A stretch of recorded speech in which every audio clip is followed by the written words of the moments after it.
they had gone on a while, he entered the hall, and found it empty from end to end, and no sound in it save the tinkling of the fountain, but there was victual set on the board.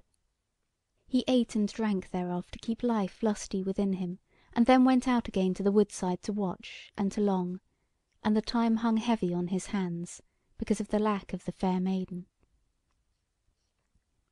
He was of mind not to go into the house to his rest that night, but to sleep under the boughs of the forest. But a little after sunset he saw a bright clad image moving amidst the carven images of the porch, and the King's son came forth and went straight to him, and said: "Thou art to enter the house, and go into thy chamber forthwith, and by no means to go forth of it betwixt sunset and sunrise. My lady will not away with thy prowling round the house in the night tide." Therewith he turned away, and went into the house again, and Walter followed him soberly, remembering how the Maid had bidden him forbear. So he went to his chamber and slept. But amidst of the night he awoke, and deemed that he heard a voice not far off. So he crept out of his bed and peered around, lest perchance the Maid had come to speak with him. But his chamber was dusk and empty. Then he went to the window and looked out, and saw the moon shining bright and white upon the greensward. And lo, the Lady walking with the King's son, and he clad in thin and wanton raiment, but she in nought else save what God had given her, of long crispy yellow hair. Then was Walter ashamed to look on her, seeing that there was a man with her, and gat him back to his bed; but yet a long while ere he slept again he had the image before his eyes of the fair woman on the dewy moonlit grass. The next day matters went much the same way, and the next also, save that his sorrow was increased, and he sickened sorely of hope deferred. On the fourth day also the forenoon wore as erst, but in the heat of the afternoon Walter sought to the hazel copse, and laid him down there hard by a little clearing thereof, and slept from very weariness of grief.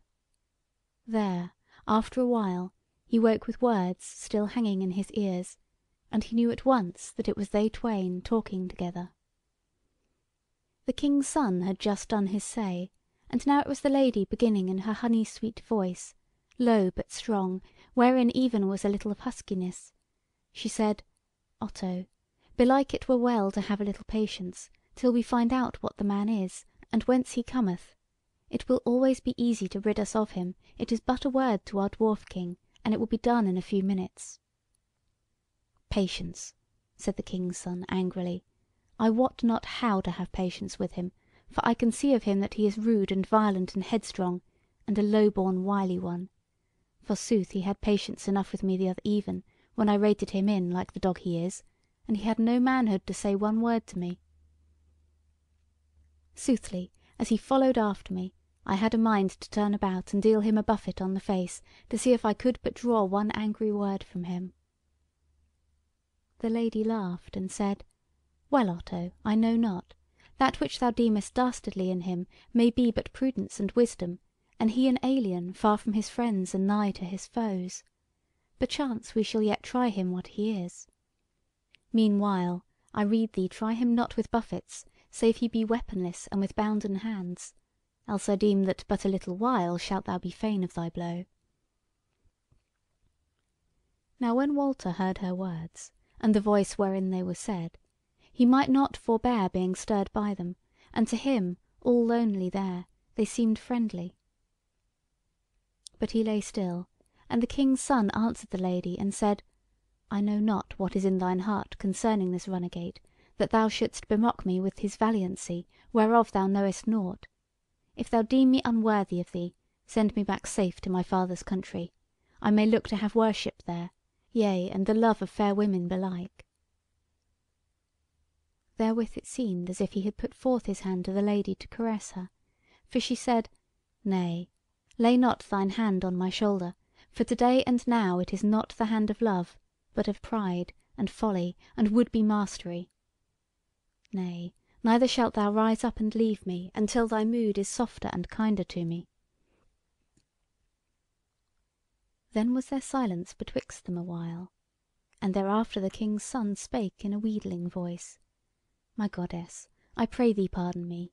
But canst thou wonder that I fear thy wearying of me, and am therefore peevish and jealous?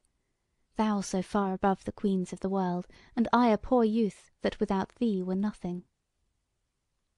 She answered nought, and he went on again: "Was it not so, O Goddess, that this man of the sons of the merchants was little heedful of thee, and thy loveliness and thy majesty?"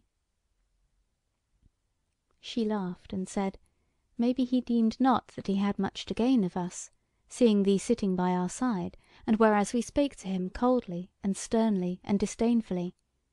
Withal the poor youth was dazzled and shamefaced before us, that we could see in the eyes and the mien of him."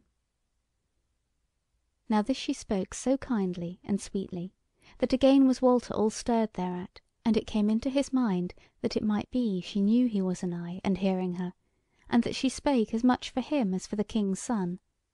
But that one answered: "Lady, didst thou not see somewhat else in his eyes, to wit, that they had but of late looked on some fair woman other than thee? As for me, I deem it not so unlike that on the way to thine hall he may have fallen in with thy maid." He spoke in a faltering voice, as if shrinking from some storm that might come. And forsooth the Lady's voice was changed as she answered, though there was no outward heat in it, rather it was sharp and eager and cold at once. She said: "Yea, that is not ill thought of, but we may not always keep our thrall in mind. If it be so as thou deemest, we shall come to know it most like when we next fall in with her; or, if she hath been shy this time, then shall she pay the heavier for it, for we will question her by the fountain in the hall, as to what betid by the fountain of the rock." Spake the King's Son, faltering yet more: "Lady, were it not better to question the man himself? The maid is stout hearted, and will not be speedily quelled into a true tale, whereas the man I deem of no account." "No, no," said the Lady sharply, "it shall not be." Then was she silent a while, and then she said: "How if the man should prove to be our master?" "Nay, our Lady," said the King's Son, "thou art jesting with me. Thou and thy might and thy wisdom, and all that thy wisdom may command, to be overmastered by a gangrel churl." "But how if I will not have it command, King's Son?" said the Lady. "I tell thee I know thine heart, but thou knowest not mine. But be at peace, for since thou hast prayed for this woman, nay, not with thy words, I wot, but with thy trembling hands, and thine anxious eyes and knitted brow, I say, since thou hast prayed for her so earnestly, she shall escape this time. But whether it will be to her gain in the long run, I misdoubt me. See thou to that, Otto, thou who hast held me in thine arms so oft.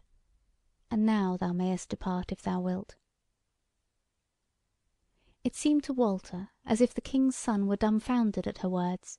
He answered nought, and presently he rose from the ground, and went his ways slowly toward the house. The Lady lay there a little while, and then went her ways also, but turned away from the house toward the wood at the other end thereof, whereby Walter had first come thither.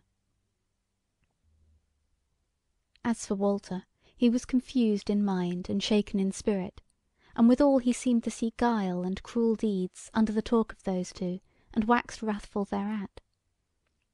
Yet he said to himself that nought might he do, but was as one bound hand and foot, till he had seen the maid again. End of Section 4.